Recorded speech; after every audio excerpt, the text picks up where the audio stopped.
Welcome to Pioneer study.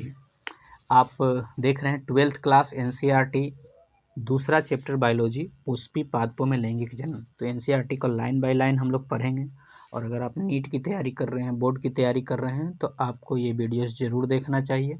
इसको share भी करें और इस चैनल को सब्सक्राइब करें।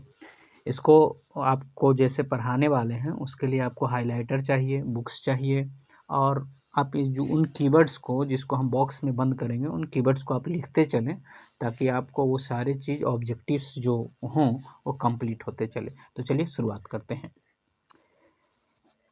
आपका है कि इस चैप्टर में क्या हम भाग मतलब क्या क्या पढ़ना है। पुष्प के बारे में पढ़ना है, निषेचन, दोहरा निषेचन, निषेचन पश्च और असंजनन। इसके चूँकि ये बहुत 25 पेज का चैप्टर है इसलिए इसको दो पार्ट में, तो पहले पार्ट पे बात कर लेते हैं कि चलिए लाइन बाय लाइन जो इम्पोर्टेंट्स होगा उसी चीज़ को हम लिखवाएंगे। तो आप ध्यान से हमारे साथ पढ़ते चलें। क्या हम भाग्यशाली नहीं हैं कि पादप लैंगिक प्रजनक हैं? असंख्य प्रकार के पुष्प जिनमें हम आनंद से टकटकी लगाकर देखते हैं, सूंघते हैं तथा जिसकी महक से हम मदहोश हो जाते हैं और उनके भरपूर रंग आदि, यह सभी बातों उसके लैंगिक प्रजनन में सहायक होता है। क्योंकि हम लोग को पता है कि लैंगिक प्रजनन जो होता है, पादप क्या है, लैंगिक प्रजनक है। पर सबसे पहले आपको यही चीज़ ध्यान रखना है कि पादप कैसे प्रजनक है, लैंगिक प्रजनक है। और लैंगिक प्रजनन होने के वजह से ही इसमें क्या है, असंख्य प्रकार पादपों के जो फूल हैं वो असंख्य प्रकार के किस कारण से हैं, क्योंकि ये लैंगिक प्रजनक है। लैंगिक प्रजनक में विविधताएं ज़्यादा देखने को मिलती है। पुष्प का अस्तित्व मात्र हमारे उपयोग के लिए नहीं है, यह पुष्पी पादप लैंगिक प्रजनन प्रदर्शित करते हैं। तो कौन से पादप लैंगिक प्रजनन प्रदर्शित करते हैं? तो वो होते हैं पुष्पी पादप। पुष्प क्रमों, पुष्पों तथा पुष्पी अंगों की संरचना की विविधता पर एक दृष्टि डालते हैं। पुष्प क्रम मतलब पुष्प किस में किस प्रकार का पुष्प, किस ऋतु में पुष्प, इन सब के पुष्पों के आधार पे हम पादपों को वर्गीकृत कर सकते हैं, दृष्टि डालते हैं, और इसी वजह से विविधता भी पाई जाती है। वे अनुकूल व्यापक परिधि को दर्शाते हैं ताकि लैंगिक जनन का अंतिम उत्पाद बीज निर्माण कर सकें, फल निर्माण कर सकें। तो आप ये समझ गए होंगे पादप कैसे प्रजनक है, लैंगिक प्रजनक। लैंगिक प्रजनक कौन सा पादप होते हैं? पुष्पी पादप। पुष्प क्रम के आधार पे हम पादपों की विविधताओं का अध्ययन कर सकते हैं। तो चलिए आगे बढ़ते हैं। फल और बीज, तो लैंगिक जनन का अंतिम उत्पाद क्या है? फल और बीज की रचना सुनिश्चित हो सके। आइए इस अध्याय में आकार की संरचना और पुष्पी पादपों आवृत बीजियों में लैंगिक जनन के प्रक्रम को समझते हैं। यहाँ पे आप समझ जाइए कि पुष्पी पादप को और हम किस नाम से जानेंगे? आवृत बीजी कहेंगे। ये चीज़ आप ध्यान रखिएगा। तो हम पुष्पी पादप अब न बोल के हम क्या बोलेंगे? आवृत बीजी बोलेंगे। और उसके आकार के मतलब उसकी संरचना और उसके आकार का अध्ययन करेंगे। इस पूरे चैप्टर में हम उसके आकार का, उसकी संरचना का अध्ययन करेंगे। किसी का छोटा फूल होता है, किसी का बड़ा फूल होता है, तो ये उसका आकार हुआ। और उसकी संरचना, कोई 3 पत्ता वाला होता है, कोई 5 पत्ता वाला होता है, कोई भरा पूरा होता है, तो वो उसकी संरचनाएं हुई। चलिए आगे बात कर लेते हैं कि पुष्पी आवृत बीजों मतलब पुष्पी पादप का एक आकर्षक अंग है पुष्प। प्राचीन काल से ही पुष्पों के साथ मानव का एक निकटस्थ संबंध रहा है। मानव के लिए पुष्प सौंदर्य विषयक, आभूषणात्मक, सामाजिक, धार्मिक, सांस्कृतिक महत्व की वस्तु रही है।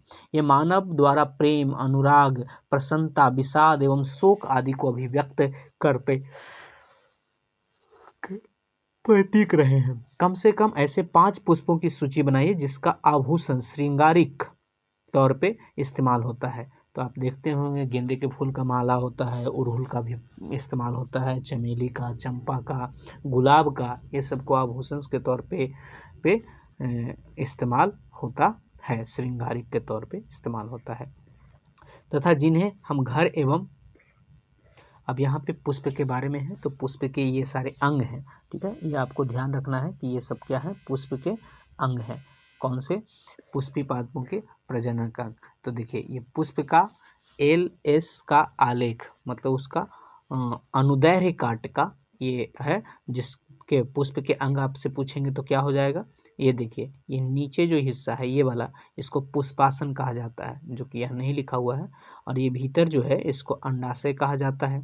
उसके बाद ये जो बाहर बाहर इसका ग्रीन कलर का जो पत्ती होता है, उसे मतलब पुष्प के चारों तरफ घेरे हुए, वो बाह्यदल कहलाता है। और ये जो रंगीन पंखुड़ियाँ होती है उसे हम बोलते हैं दल। ठीक है, उसको क्या बोलते हैं? पंखुड़ियों को दल बोलते हैं। उसके बाद ये जो डंठल जैसा जा रहा है तंतु होता है। इसके ऊपर जो ये मथी दिख रहा है ये परागकोश होता है। और ये बीच में जो दिख रहा है ये वर्तिकाग्र कहलाता है। और ये जो नीचे नली के समान है वो वर्तिका कहलाता है। तो ये सब आगे हम लोग पढ़ेंगे। चलिए आगे बढ़ते हैं। आगे है, बगीचा में उगाया जाता है पुष्पों को। आप 5 उन पुष्पों का भी पता कर सकते हैं जिन्हें आपके परिवार द्वारा सामाजिक एवं सांस्कृतिक उत्सवों के दौरान उपयोग किया जाता है। क्या आपने कभी पुष्पों की खेती, पुष्प की खेती को क्या कहा जाता है, ये आप ध्यान रखिए।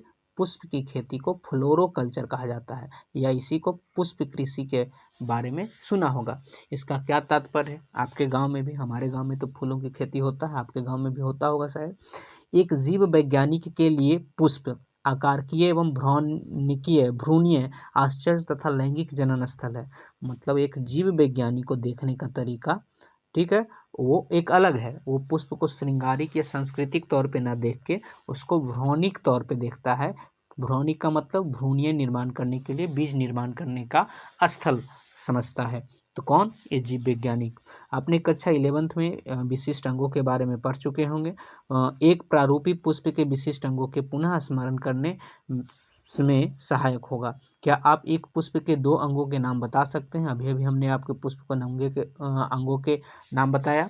लैंगिक जनन विकास के लिए सर्वाधिक महत्वपूर्ण वाली 2 इकाइयाँ है, वो है पुष्प। तो चलिए आगे बढ़ते हैं।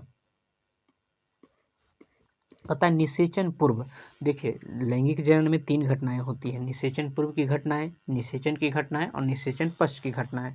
तो आज हम लोग पढ़ेंगे निषेचन पूर्व की घटनाएं। पादप में वास्तविक रूप से पुष्प विकसित होने से पूर्व यह तय हो जाता है कि पादप में पुष्प आने वाले हैं।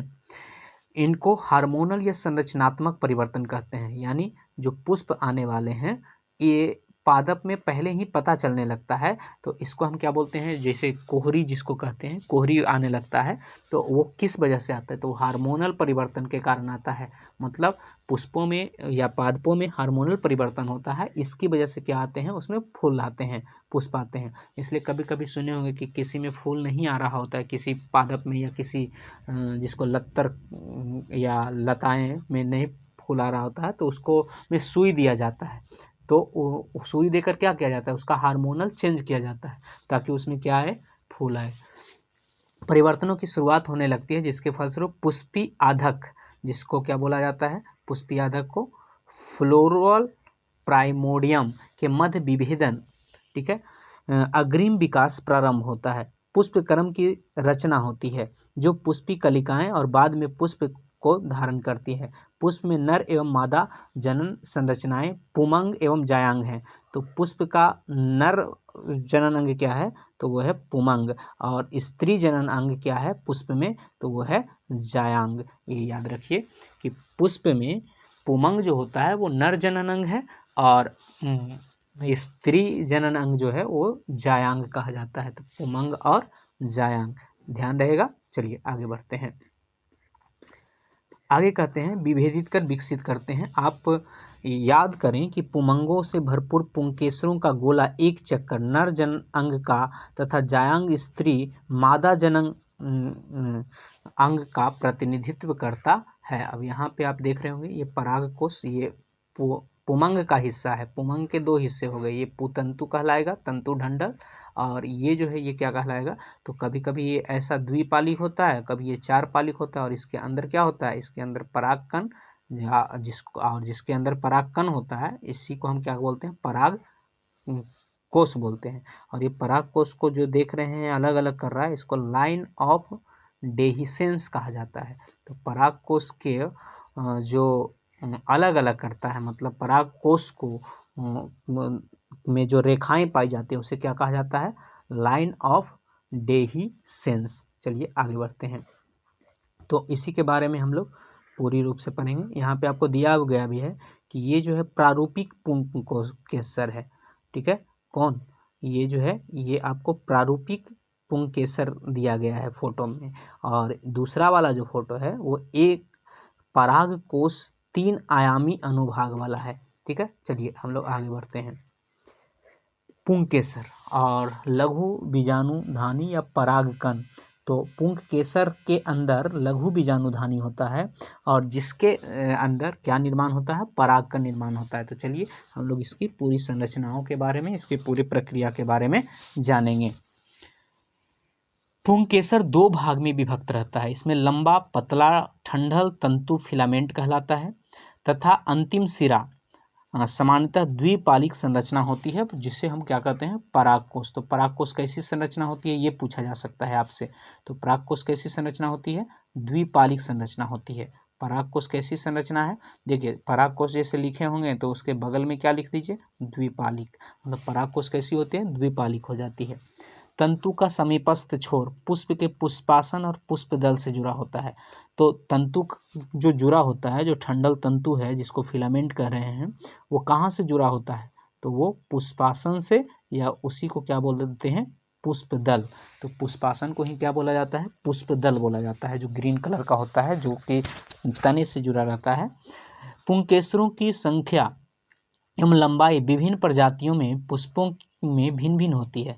मतलब पुंकेसर अलग अलग होते हैं, किसी में ज़्यादा पुंकेसर होगा, किसी में कम पुंकेसर होगा, और जिसमें ज़्यादा पुंकेसर होगा उसमें ज़्यादा परागकण होंगे, और परागकणों की संख्या हमेशा वर्तिकाग्र से ज़्यादा ही मानी जाती है। संख्या एवं लंबाई विभिन्न प्रजातियों में पुष्पों की भिन्न भिन्न होती है। अगर आप 10 पुष्पों के प्रत्येक भिन्न भिन्न प्रजाति का एक एक पुंकेसर एकत्र करें और उनमें एक स्लाइड पर रखें, तो आप देखेंगे कि इनका आकार में बहुत भिन्नता है। मतलब पुंकेसर का आकार, मतलब उसके एक पुंकेसर को अगर दीजिएगा, सिंपल आप बीज का भी आकार देखते हैं कि अलग अलग पादपों के बीज अलग अलग होते हैं, तो उनके पुंकेसरों के भी आकार अलग अलग होते हैं, उनके बीजांड के भी आकार अलग अलग होते हैं। जो प्रकृति में विद्यमान है, एक विच्छेदन सूक्ष्मदर्शी से, विच्छेदन मतलब बहुत छोटे से छोटे चीज़ को देखने वाले, ऐसे सूक्ष्मदर्शी, इलेक्ट्रॉन सूक्ष्मदर्शी उसको कह सकते हैं, से प्रत्येक पुंकेसर का सावधानीपूर्वक अवलोकन तथा स्पष्ट चित्र के माध्यम से विभिन्न पुष्पों की परागकोशों से जुड़ाव एवं आकार की व्यापकता को समझा जा सकता है। मतलब परागकोश में किस प्रकार से पुंकेसर के परागकोश किस प्रकार से जुड़े होते हैं, तो ये आप अवलोकन कर सकते हैं। एक प्रारूपिक आवृतबीजी परागकोश द्विपलित होते हैं, ये आपसे पूछा जा सकता है, बहुत इंपॉर्टेंट है कि आवृतबीजी, प्रारूपिक आवृतबीजी परागकोश कैसे होते हैं, तो द्विपलित होते हैं। प्रारूपिक आवृतबीजी परागकोश कैसे होते हैं, द्विपालित होते हैं। मतलब उसके 2 पल होते हैं, दोनों साइड द्विपल जैसे होते हैं। प्रत्येक पाली में 2 कोष्ठ होते हैं तथा ये द्विकोष्ठीय होते हैं। द्विपालित, और एक पाली में कितने कोष्ठ होते हैं, 2 कोष्ठ, टोटल द्विकोष्ठीय होते हैं। प्रायः यह एक अनुलंबन खांच प्रावर्क कोष्ठ, अनुलंबन खांच उसी को कहते हैं जो परागकोश में जो धारियाँ बनी होती है, या जिससे हम परागकोश के परागकण फट के, जिस धारी से फट के अलग होता है, तो उसी को हम क्या कहते हैं, अनुलंबन खांच। ठीक है, अनुलंबन खांच प्रावारक हिंदी में कहते हैं, या कोष्ठ कह सकते हैं, को अलग करते हुए लंबवत गुजारा जाता है। आइए परागकोश, यहाँ बगल में हम लोग चित्र अभी देखे थे कि अनुप्रस्थ काट में विभिन्न प्रकार के उत्तकों तथा उनके संयोजनों को समझें। एक परागकोश की द्विपालित प्रकृति परागकोश के अनुप्रस्थ, अनुप्रस्थ माने सीधा सीधा, अनुप्रस्थ काट में बहुत ही पृथक एवं सुव्यवस्थित होती है।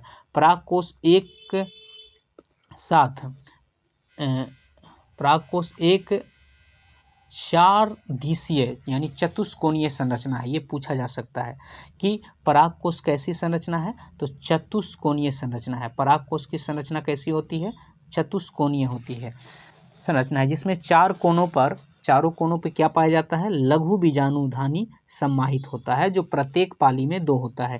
ठीक है, तो चतुष्कोणीय और प्रत्येक कोने पे क्या पाया जाता है, लघु बीजाणुधानी, जो प्रत्येक पाली में 2 होते हैं। यह लघु बीजाणुधानी आगे विकसित होकर पराग पुटी या पोलन सैक्स बन जाती है। पराग पुटी को क्या कहते हैं, यानी पराग कण का निर्माण जो होता है वो किसके द्वारा ही होता है, लघु बीजाणुधानी में ही होता है। यानी पराग कोष में के अंदर लघु बीजाणुधानी और लघु बीजाणुधानी के अंदर पराग कण, ठीक है, बन जाती है। यह अनुलंबत एवं पराग कोष की लंबाई तक विस्तारित रहती है। यानी पराग कोष की जितनी लंबाई होती है उतनी ही लंबाई किसकी होती है, लघु बीजाणुधानी की होती है। और पराग कणों से ठसाठस भरा रहता है। तो पराग कणों से कौन ठसाठस भरा रहता है, लघु बीजाणुधानी। यानी पराग को अगर पूछा जाए कि पराग कण कहाँ पाया जाता है, तो वो ऐसे तो मोटा मोटी हम नीचे के क्लासेस में क्या कहेंगे कि वो पराग कोष में पाया जाता है, परंतु पराग कोष में पराग कण कहाँ पाया जाता है, तो लघु बीजाणुधानी में पाया जाता है। ठीक है, पराग कोष में पराग कहाँ पाया जाता है, लघु बीजाणुधानी में परागकण पाया जाता है। लघु बीजाणुधानी की संरचना, यानी मूल रूप से आप पराग कोष के बारे में हम बात नहीं कर रहे हैं। पराग कोष में जो 4 गो अथी हो गया, क्या 4 गो इस तरीके का जो अथी बन गया, ठीक है, तो ये चारों एक अपने आप में क्या है, लघु बीजाणुधानी है। ठीक है, तो हम इसकी बात कर रहे हैं और इसी के अंदर क्या होगा, परागकण ठसाठस भरा रहेगा। ठीक है, तो ये पूरी व्यवस्था क्या कहलाएगी, परागकोष कहलाएगी, परंतु इसकी ये को जो चतुष्कोणीय व्यवस्था है ये क्या कहलाएगी, लघु बीजाणुधानी। और ये कहाँ तक रहेगा, तो ये रहेगा कहाँ तक, ये रहेगा हमारा जितना दूर तक अथी है, क्या कहता है, पराग कोष है, उतने दूर तक ये रहेगा। ठीक है, तो आप समझ गए होंगे। और ये द्विपाली होती है पराग कोष, ठीक है, और उसमें 4 गो अथी होते हैं। ठीक है, तो 4 गो लघु बीजाणुधानी होते हैं। आगे लघु बीजाणुधानी की संरचना, एक अनुप्रस्थ काट, एक प्रारूपिक लघु बीजाणुधानी बाह्य रूपरेखा में लगभग गोलाई में प्रकट होती हैं। सामान्यतः 4 भित्तोपरत से आवृत होती है। एपिडर्मस, इसमें 4 गो अथी होता है। देखिए क्या क्या होता है वो, एपिडर्मिस, बाह्य त्वचा, एंडोथीमियस जिसको अंतःस्फीति कहते हैं, और एक होता है मध्य परत। ठीक है, मध्य परत, अच्छा इसको ये दोनों एक ही हैं, ये एक हो गया, ये एक हो गया, एक मध्य परत हो गया और एक हो गया टेपिटम। ठीक है, तो ये 4 गो लघु बीजाणुधानी के 4 स्तर होते हैं। कौन कौन, बाह्य त्वचा जिसको क्या बोलते हैं, एपिडर्मिस बोलते हैं। ठीक है, दूसरा अंतस्थ थीसियम जिसको क्या बोलते हैं, एंडोथेसियम बोलते हैं। तीसरा क्या है, मध्य परत, और सबसे आखिरी में क्या है, टेपिटम। टेपिटम बाहर की ओर 3 परत संरक्षित प्रक्रिया का कार्य करती है तथा परागकोष के स्फुटन में मदद कर परागकण अभिमुक्त करती है। इसकी सबसे आंतरिक परत को क्या कहा जाता है, टेपिटम कहा जाता है। तो सबसे भीतर कौन होता है, टेपिटम, और सबसे बाहर कौन होता है, एपिडर्मिस। उसके बाद क्या होता है, एंडोथेसियम, और उसके बाद मध्य परत, और सबसे नीचे टेपिटम। यह विकासशील परागकणों को पोषण प्रदान करती है। तो टेपिटम क्या करती है, परागकणों को पोषण प्रदान करती है। ये पूछा जाएगा कि परागकण को पोषण कौन प्रदान करती है, तो टेपिटम। सबसे आखिरी परत जो लघु बीजाणुधानी का सबसे आखिरी परत टेपिटम है, वहीं परागकणों को क्या करती है, वो पोषण प्रदान करती है। टेपिटम की कोशिकाएं सघन जीव द्रव, अब टेपिटम की कोशिकाओं में क्या पाया जाता है, साइटोप्लाज्म पाया जाता है, से भरी होती है, और सामान्यतः यह 1 से अधिक टेपिटम बनाई रखती है, परत बनाई रखती है। तो सघन जीव द्रव कहाँ पाया जाता है, साइटोप्लाज्म कहाँ पाया जाता है, टेपिटम में। टेपिटम क्या करता है, तो पराग कणों को पोषण देता है। टेपिटम क्या करता है, पराग कणों को पोषण देता है। टेपिटम किसका भाग है, तो लघु बीजाणुधानी का सबसे आंतरिक भाग है। ठीक है, लघु बीजाणुधानी का सबसे बाहरी भाग कौन होता है, एपिडर्मिस। उसके बाद क्या होता है, एंडोथेसियम। ठीक है, आगे बढ़ते हैं। ये आपको दिखाया जा रहा है, ये बहुत इंपॉर्टेंट चित्र है, इसको आप समझिए। देखिए ये जो सबसे नीचे वाला है उस चीज़ को समझिए, उसके बाद आपको समझ में आएगा। आपको पता होगा कि ये ऊपर से काटा गया है परागकोष को। ठीक है, ये 4 गो दिख रहा है ना, 4 गो हिस्सा, तो ये ऊपर से काटा गया। अब यहाँ पे देखिए कौन कौन सा क्या है चीज़ है, क्या कह रहा है, ये जो सबसे भीतर वाला हिस्सा हो गया, ये हो गया क्या, टेपिटम। क्या हो गया, टेपिटम। उसके बाद ये वाला जो हिस्सा है ये क्या है, मध्य परत, मतलब अंतःस्थ्यम। उसके बाद बाह्य त्वचा मतलब बाह्य परत सबसे ऊपर, तो वही चीज़ है टेपिटम, यहाँ पे आपको दिख रहा होगा। और इसको में अगर आपको कन्फ्यूजन होगा, अब ये एक चीज़ को आप लेके चलिए और इसको आप क्या कीजिए, इसको इस चीज़ को आप यहाँ पे देखिए, मतलब इस एक को, इसी प्रकार का 4 ये लघु बीजाणुधानी 4 गो है। इसमें 4 गो है। अब इसके एक एक हिस्से को, अब एगो लघु बीजाणुधानी के बारे में पढ़ेंगे, ये क्या होता है। तो देखिए यहाँ पे आपको इस यहाँ से समझ में आ जाएगा। जैसे ये सब जो है ये छोटा छोटा छोटा छोटा है, इसको बोलते हैं क्या, इसको बोलते हैं लघु बीजाणु मातृकोशिका। लघु बीजाणु मातृकोशिका कौन, ये जो छोटा छोटा है ये सब क्या कहलाएगा, लघु बीजाणु मातृकोशिका, क्योंकि यही सब परागकण बनाएगा। ठीक है, अब इसके बगल में ये सब देख रहे हैं, इसके चारों तरफ जो वो हिस्सा है ये क्या कहलाएगा, टेपिटम, जो इस कोशिका को, लघु बीजाणु मातृकोशिका, जो कि बाद में क्या बन जाएगा, परागकण बन जाएगा। तो यही परागकण को कौन पोषण देगा, तो इसके बगल में जो रहेगा वही पोषण देगा ना, तो वो कौन देगा, टेपिटम। तो ये जो बगल में हिस्सा है इसको क्या बोलेंगे, टेपिटम बोलेंगे। तो ये सभी पराग लघु बीजाणु मातृकोशिका के चारों तरफ जो आपको दिख रहा है ये सब के सब क्या है, ये सब के सब टेपिटम है। और ये सब क्या कहलाएगा, ये सब कहलाएगा लघु बीजाणु मातृकोशिका या परागकण की मातृकोशिका। उसके बाद आप देखिए, उसके बाद इस टेपिटम के बाद ये 2 परत दिख रहा है, ये दोनों परत को क्या बोला गया है, मध्य परत। उसके बाद एक परत और दिख रहा है, इसको क्या बोला गया है, अंतःस्थिशियम। और सबसे बाहर जो है उसको क्या बोला गया है, अंतःत्वचा, या और सबसे ऊपर जो रहेगा वो क्या रहेगा, बाह्य त्वचा। तो आप देखिए ये तो परागकण हो गया, ठीक है, टेपिटम एक हिस्सा हो गया, मध्य परत 2 हिस्सा हो गया, अंतःस्थिशियम तीसरा हिस्सा हो गया, और अंतःत्वचा जिसको बाह्य त्वचा भी बोल रहे थे, मतलब ये सबसे बाहरी वाला हिस्सा हो गया। तो क्लियर हो गया होगा ये। तो ये हमारा एक हिस्सा है। तो इसी प्रकार का परागकोश में कितने होते हैं, 4 गो होते हैं। ठीक है, और सभी किससे भरा होता है, लघु बीजाणु मातृकोशिका मतलब परागकण से भरा होता है। अब यही चीज फूटता है तो क्या होता है, इससे क्या निकलते हैं, परागकण निकलते हैं। ठीक है, तो चलिए आगे बढ़ते हैं।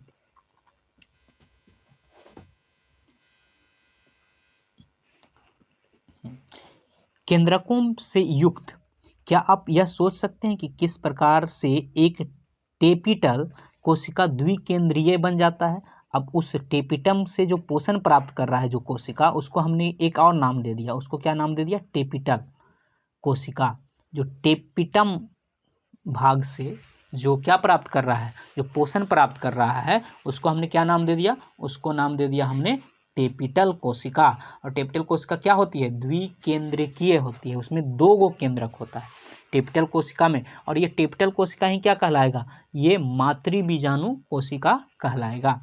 जब एक परागकोश अपरिपक्व होता है, मतलब उसमें पराग का निर्माण नहीं हुआ है, तब घने सुसंबद्ध सजातीय कोशिकाओं का समूह, जिसे बीजाणु जनक कोशिका कहते हैं, तो जब तक उसमें परागकण नहीं बना है तो उसका जो पूरा का पूरा लघु बीजाणुधानी का केंद्रक है, लघु बीजाणुधानी के केंद्र में जो अवस्थित कोशिकाएं हैं, मतलब जब तक परागकण नहीं बना है तो उसको हम क्या बोलेंगे, बीजाणु जनन उत्तक।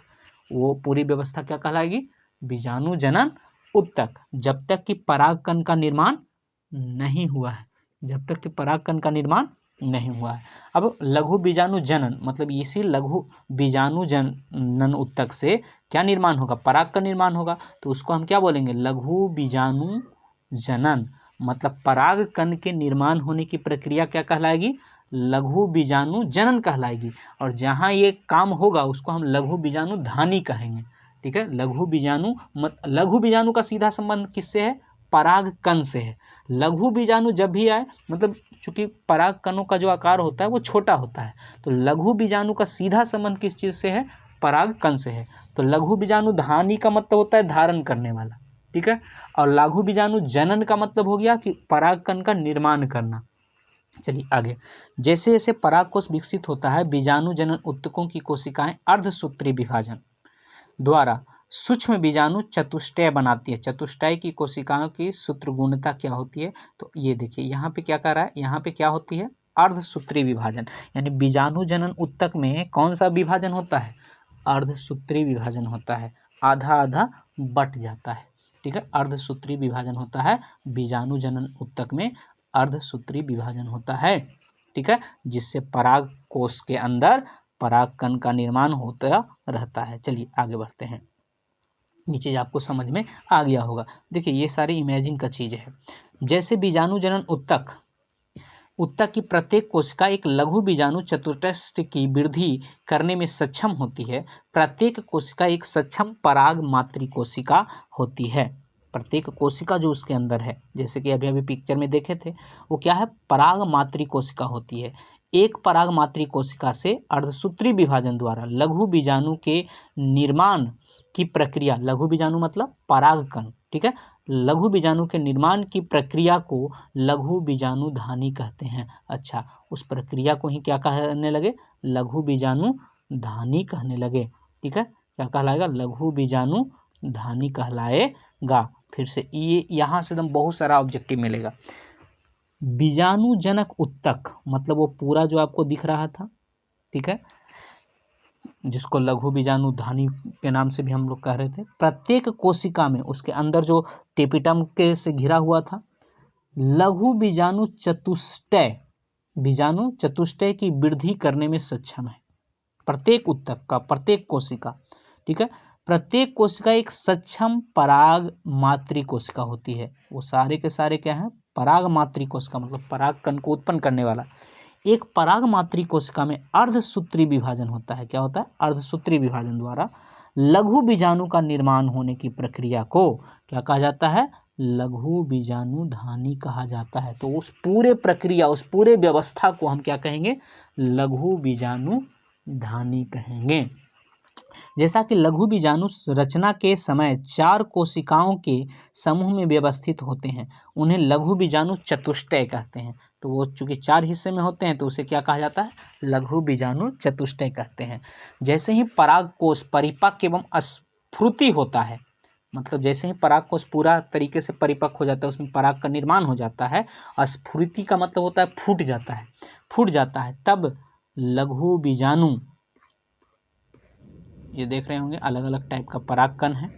ठीक है, कुछ परागकणों का इलेक्ट्रॉन सूक्ष्मदर्शी परिदृश्य परागकण यहाँ पे दिए गए हैं, कुछ परागकणों के तो अलग हो जाता है, तो एक दूसरे से विलग हो जाते हैं, तो परागकणों के रूप में विकसित हो जाते हैं। प्रत्येक लघु बीजाणु धानी के अंदर कई हजार लघु बीजाणु और परागकण निर्मित होते हैं।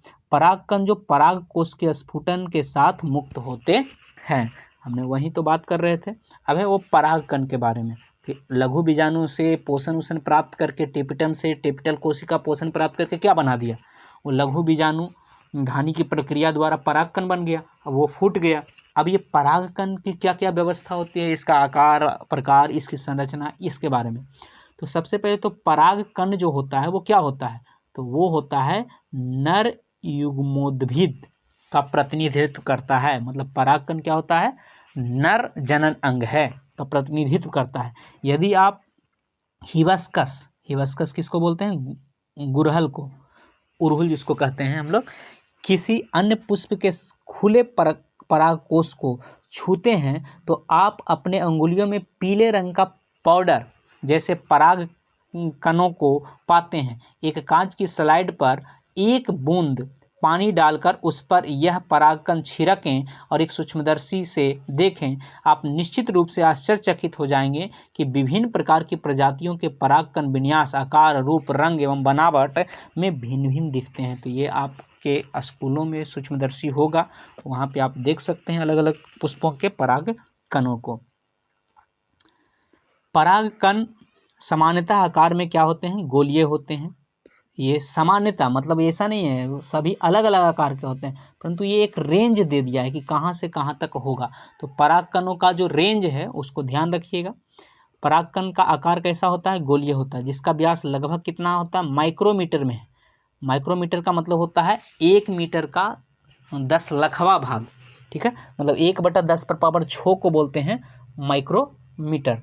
तो 25 माइक्रोमीटर के बराबर होता है। इससे सुस्पष्ट रूप से 2 परतों वाली विभिन्न भित्ति होती है। क्या होती है, इसमें भित्ति होती है।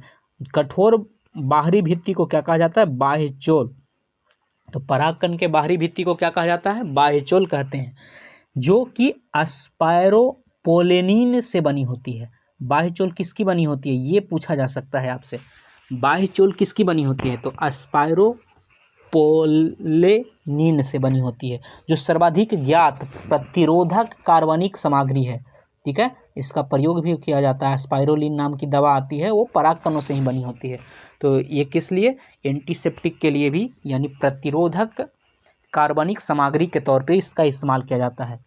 उच्च ताप तथा सुदृढ़ अम्लों एवं क्षारों के सम्मुख टिक सकती है।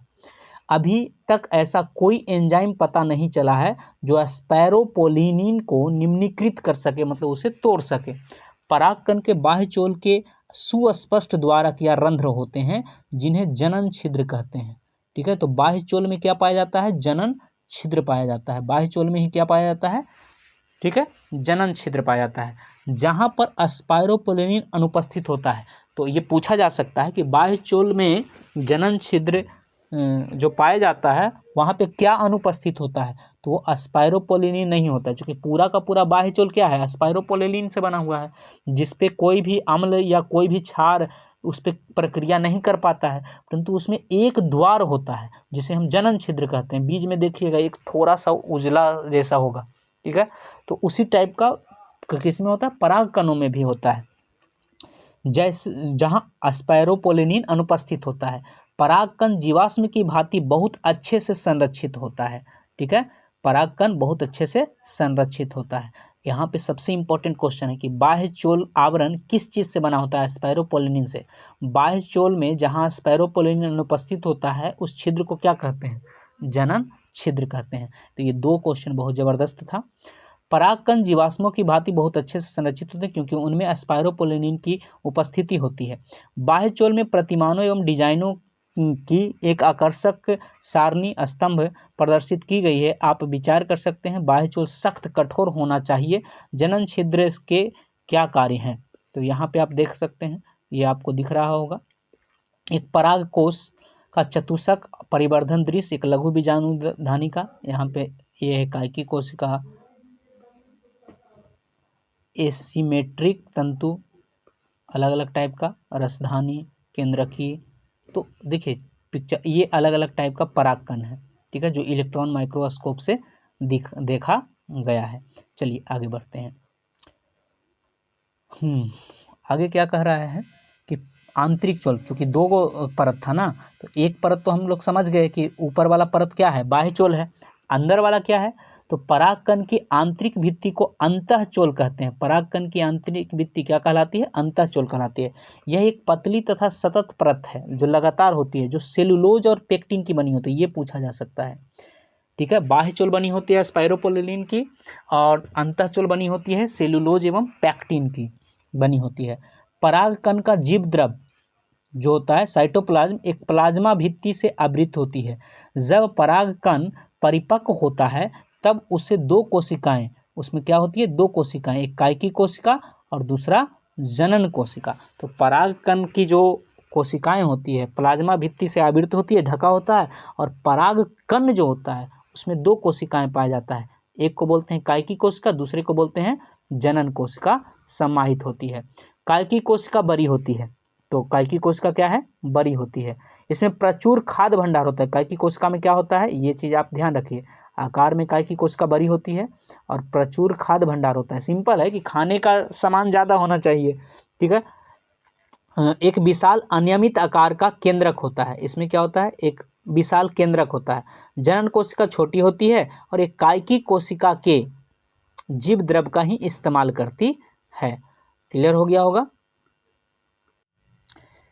जो कि कायकी कोशिका के जीव द्रव में तैरती रहती है, ठीक है। यह तुर्क आकृति एवं घने जीव द्रव एक केंद्रक वाला होता है। ये किसके आकार आकृति होती है, मतलब ये पूछा जा सकता है कि जनन कोशिका की आकृति कैसी होती है, तो तुर्क के मतलब टेढ़ा होती है, ठीक है, और घने जीव द्रव में ये पाया जाता है और एक केंद्रक वाला होता है। ये एक केंद्रकीय होता है, जीव द्रव्य में पाया जाता है एक केंद्रक। 60% से अधिक आवृतबीजी पादपों में परागकण इन दो कोशिकीय चरण में झरते या संगलित होते हैं। शेष प्रजाति में जनन कोशिका समसूत्री विभाजन द्वारा विभक्त होकर परागकण के झरने के पहले 3 चरणीय 2 नर युग्मकों को बनाते हैं। अनेक प्रजाति के परागकण कुछ लोगों में गंभीर एलर्जी और श्वसनीय वेदना पैदा करती है। तो परागकण क्या होती है, एलर्जी उत्पन्न करती है, श्वसन वेदना, ठीक है, मतलब एलर्जी पैदा करती है। करते हैं। कभी कभी चिरकालिक श्वसन विकार जैसे दम्मा, श्वसनी शोथ, परागकणों के कारण ये सब हो सकता है। यानी फूल वूल की खेती उती करे वाला को ये सब ज़्यादा होने की संभावना रहती है, विकसित हो सकती है। यह बताया जाता है कि भारत में आयातित गेहूं के साथ आने वाला गाजर घास एक अथी है, या इसी को पार्थेनियम की उपस्थिति सर्वव्यापक हो गई है, जो परागकण एलर्जी का कारक है। तो गाजर घास का जो परागकण है या पार्थेनियम का जो परागकण है वो परागकण एलर्जी को उत्पन्न करता है। चलिए आगे बढ़ते हैं। परागकण को पोषण से भरपूर होते हैं। हाल ही के वर्षों में आहार संपूरकों के रूप में परागकणों गोलियों टैबलेट के लेने का प्रचलन बढ़ा है। पश्चिमी देशों में भारी मात्रा में पराग उत्पादन गोलियों एवं सिरप के रूप में बाजारों में उपलब्ध है। पराग खपत का यह दावा है कि यह खिलाड़ियों एवं धावकों, अश्वों, घोड़ों को कार्य क्षमता में वृद्धि करता है। ठीक है, ये सब जो है ना ये पोलेन प्रोडक्ट है, मतलब पराग प्रोडक्ट है। ठीक है, और ये बहुत मतलब ये सब क्या करता है कि स्फूर्ति ला देता है। ठीक, ऐसे ये सब बैन भी है क्योंकि ये सब शारीरिक क्षति भी करता है, मादक पदार्थ में गिना जाएगा। परागकण जब एक बार झरते हैं तो ये अपनी जीवन क्षमता, अंकुरण क्षमता खोने से पहले वर्तिकाग्र पर गिरते हैं, जहां यदि आवश्यकता हुई तो निषेचन करते हैं। आपके विचार में परागकणों में जीवन क्षमता कितने समय तक रहती है? कौन सा परागकण कितने समय तक जीवन सक्षम है? बहुत विविधताएं पाई जाती है। बहुत हद तक यह विद्यमान तापमान, आर्द्रता पर निर्भर करता है। कुछ अनाज जैसे धान एवं गेहूं के परागकण की जीवन क्षमता बहुत जल्दी 30 मिनट में ही खो देते हैं, जबकि गुलाबवत, रोजेसी, लेग्यूनोमी, सेलिनोमी ये सब अथी है। गुलाबवत जिसको क्या बोलते हैं, रोजेसी पादप है, जिसके परागकणों की जीवन क्षमता काफ़ी महीनों तक रहती है, जबकि धान गेहूं का मात्र कितना है 30 मिनट। 30 मिनट में उसका परागकण क्या हो जाएगा, खराब हो जाएगा। ठीक है, आपने शायद सुना होगा कि कृत्रिम गर्भधान के लिए मानव सहित बहुत से जानवर के वीर्य शुक्राणु का भंडार किया जाता है। बहुत से प्रजाति के परागकणों को द्रव किसमें, नाइट्रोजन द्रव्य में रखा जाता है। तो ये पूछा जाएगा आपको कि परागकणों को या शुक्राणुओं को, वीर्य को किस द्रव्य में रखा जाता है? नाइट्रोजन द्रव्य में। क्यों रखा जाता है? क्योंकि नाइट्रोजन का जो अथी है तापमान होता है वो -196 डिग्री सेल्सियस होता है, में कई वर्षों तक भंडारित करना संभव है। इस प्रकार से भंडारित पराग का प्रयोग बीज भंडार बैंक, कौन सा बैंक में, तो ये पूछा जा सकता है कि बीज भंडार बैंक में कितने डिग्री पे सेल्सियस पे परागकणों को रखा जाता है? तो -196 डिग्री सेल्सियस। और किस के सहायता से? नाइट्रोजन की सहायता से, द्रव नाइट्रोजन की सहायता से। बाकी पराग भंडार बैंकों के रूप में फसल प्रजनन कार्यक्रम में किया जाता है। तो एक होता है बीज भंडार बैंक जहाँ बीज रखा जाता है, और एक होता है पराग भंडार बैंक जहाँ परागकण को ही रखा जाता है। क्लियर हो गया होगा? तो अभी अभी हम लोग परागकणों का निर्माण और उसके बारे में पढ़ रहे थे, उसको भंडारण के बारे में पढ़ रहे थे। अब है आपका स्त्री केसर गुरु बीजाणुधानी, चूँकि ये बड़ा होता है, गुरु माने होता है बड़ा। ठीक है, तो स्त्री केसर जिसको बीजांड बोल सकते हैं, गुरु बीजाणुधानी यानी बीजांड, और लघु बीजाणुधानी यानी परागकण।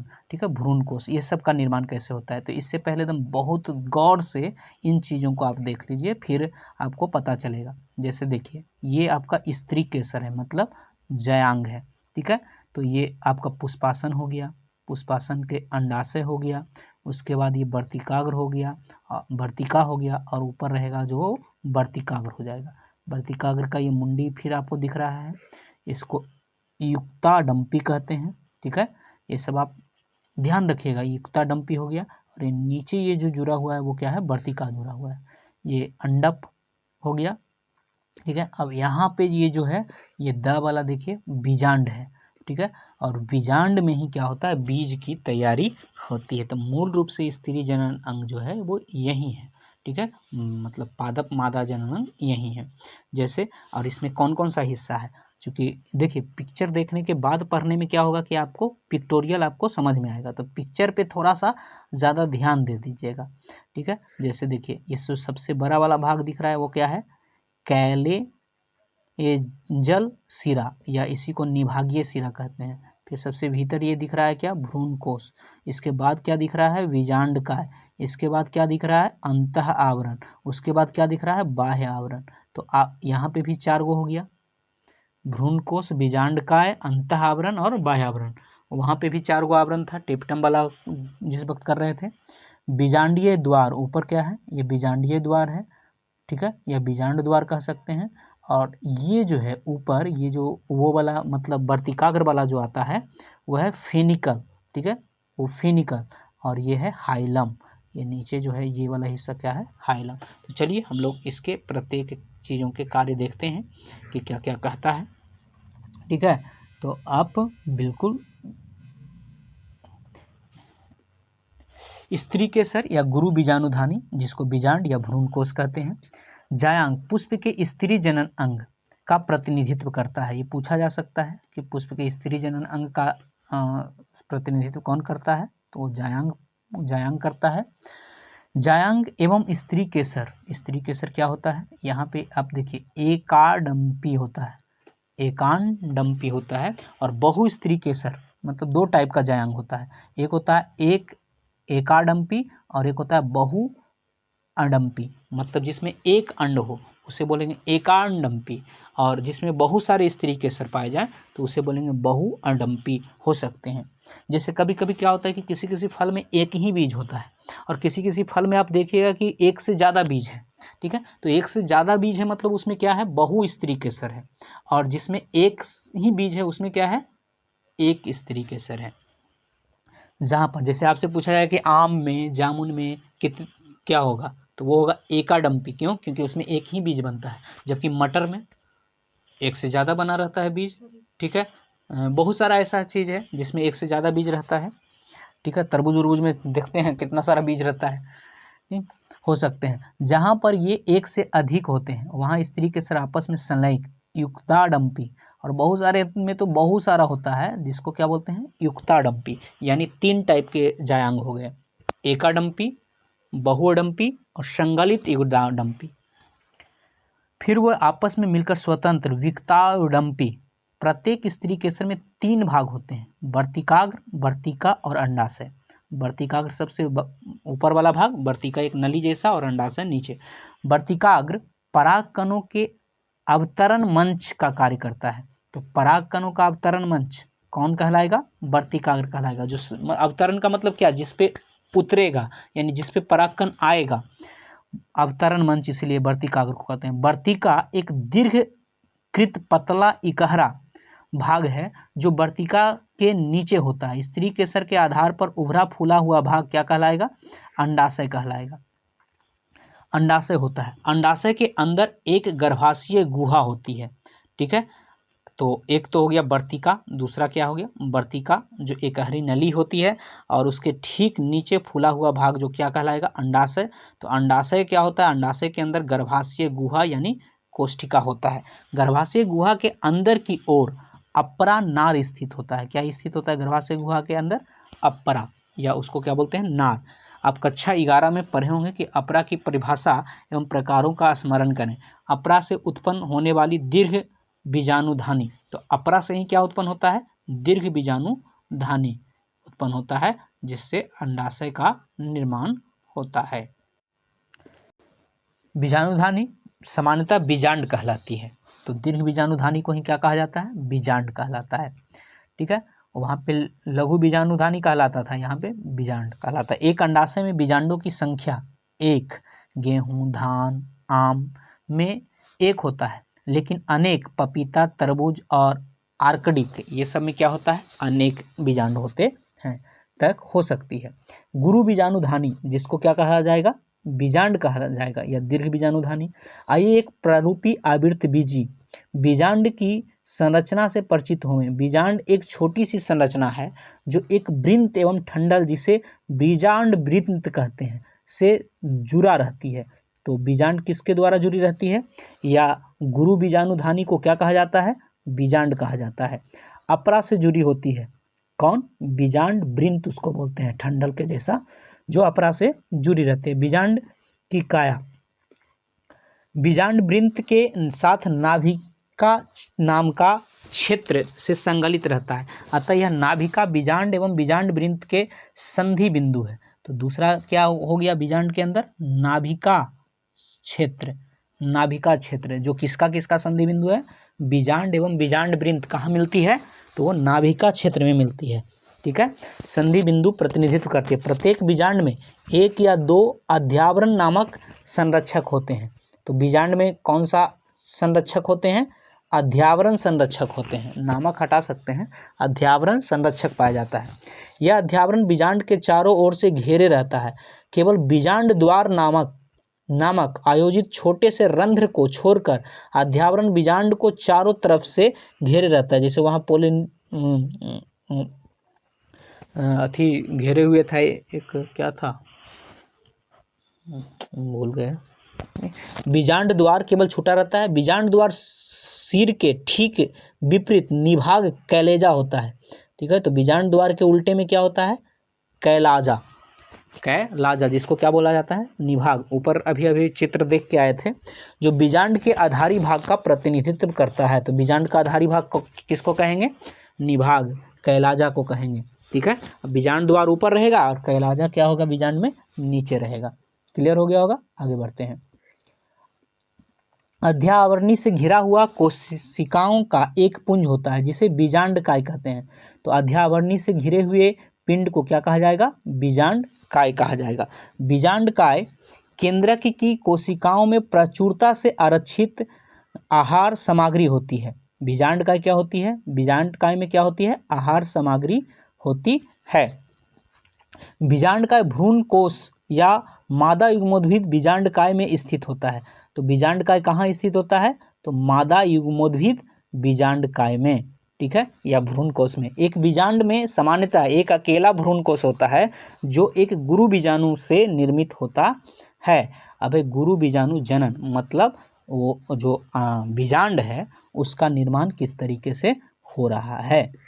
गुरु बीजाणु जनन, गुरु बीजाणु मातृ कोशिकाओं से गुरु बीजाणु की रचना के प्रक्रम को गुरु बीजाणु जनन कहते हैं। गुरु बीजाणु मातृ कोशिका आपको पता है बीजांड ही है। बीजांड प्रायः एक अकेले गुरु बीजाणु, देखिए जब भी गुरु बीजाणु बोले या बीजांड बोले दोनों एक ही चीज़ है, मातृ कोशिका से बीजांड काय के बीजांड द्वार क्षेत्र में विलग होते हैं। यह एक बड़ी कोशिका जो सघन जीव द्रव्य से सम्माहित एवं एक सुस्पष्ट केंद्रक युक्त होता है। गुरु बीजाणु मातृ कोशिका अर्धसूत्री विभाजन से गुजरती है। गुरु बीजाणु मातृ कोशिका का अर्धसूत्री विभाजन से गुजरने का महत्व है। अर्धसूत्री विभाजन के परिणाम स्वरूप 4 गुरु बीजाणु का उत्पादन होता है। वहाँ पे भी तो 4 लघु बीजाणु का उत्पादन हुआ था, यहाँ 4 गुरु बीजाणु का उत्पादन हुआ। स्त्री मादा युग्मोद्भिद अधिकांश पुष्पी पादपों में गुरु बीजाणुओं में से एक कार्यशील होता है, जबकि अन्य 3 अविकसित भ्रष्ट हो जाते हैं। कार्यशील गुरु बीजाणु स्त्री मादा युग्मोद्भिद भ्रूण कोश के रूप में विकसित होता है। मतलब 4 गो में वो बढ़ता जरूर है परंतु विकसित एक गो होता है। एक अकेले गुरु बीजाणु में भ्रूण कोश के बनने की विधि को एकल बीजाणुज विकास कहा जाता है। बीजांडकाय की कोशिकाएं गुरु बीजाणु मातृ कोशिका क्रियाशील गुरु बीजाणु तथा मादा युग्मोद्भिद की सूत्रगुणता होती है। आइए भ्रूण कोश के निर्माण का थोड़ा विस्तार से अध्ययन करें। क्रियाशील गुरु बीजाणु के केंद्र समसूत्री विभाजन के द्वारा 2 केंद्रीय न्यूक्लिक बनाता है जो विपरीत ध्रुवों में चले जाते हैं। 2 न्यूक्लिएटेड केंद्रकीय भ्रूणकोशीय रचना होती है। 2 अन्य क्रमिक समसूत्रीय केंद्रकीय विभाजन का परिणाम स्वरूप 4 केंद्रकीय न्यूक्लिएट तथा तत्पश्चात 8 केंद्रकीय न्यूक्लिकेट भ्रूणकोश की संरचना करते हैं। यहाँ पर यह ध्यान देना महत्वपूर्ण है कि सूत्री विभाजन सही अर्थों में मुक्त केंद्रक न्यूक्लियर जो कि केंद्रकीय विभाजन से तुरंत ही कोशिका भित्ति रचना द्वारा नहीं अनुपालित होती है। 8 न्यूक्लियोट, ये पूरे चरण को आपको हम अथी में दिखाएंगे, मतलब इसके जस्ट बाद एक वीडियो जाएगा जिसमें आपको एनिमेशंस थ्रू आसानी से समझ में आएगा ताकि आपको याद भी हो जाए। मादा युग्मोद्भिद या भ्रूण कोश के संगठन के रूप में लिए जाते हैं। भ्रूण कोश के भीतर कोशिकाओं का वितरण अवलोकन कीजिए। 8 में से 6 न्यूक्लियस भित्ति कोशिकाओं में घिरी होती है और कोशिकाओं को संयोजित करती है। शेष बचे न्यूक्लियर ध्रुव न्यूक्लियर कहलाते हैं, जो अंड उपकरण के नीचे बड़े केंद्रीय कोशिका में स्थित होते हैं। यहाँ पे आपको दिख रहा होगा ये सारे चीज़ कि कहाँ कहाँ 3 3 6 2 8 इसी सब की बात कर रहा है। तो ये पूरे चीज़ों को आप जब तक देखिएगा नहीं कि किस तरीके से कौन विभाजित होके कौन सा निर्माण हुआ, क्या किसको क्या बोलते हैं, तो हाँ आपका जो पूरा फोकस होना चाहिए इन चित्रों पे होना चाहिए। इन चित्रों की साथ साथ अगर आप एक बार और पढ़ लीजिएगा ऊपर वाले हिस्से को तो ये पूरा का पूरा समझ में आ जाएगा। और एक बार उस वीडियोज़ को देख लीजिएगा। आशा है यहाँ तक आपको समझ में आया होगा। आगे का जो हिस्सा है वो है आपका परागन। तो परागन हम लोग अगले पार्ट में करेंगे, परंतु यहाँ पे थोड़ा सा और पढ़ना है जिसको भी आप देख लीजिए।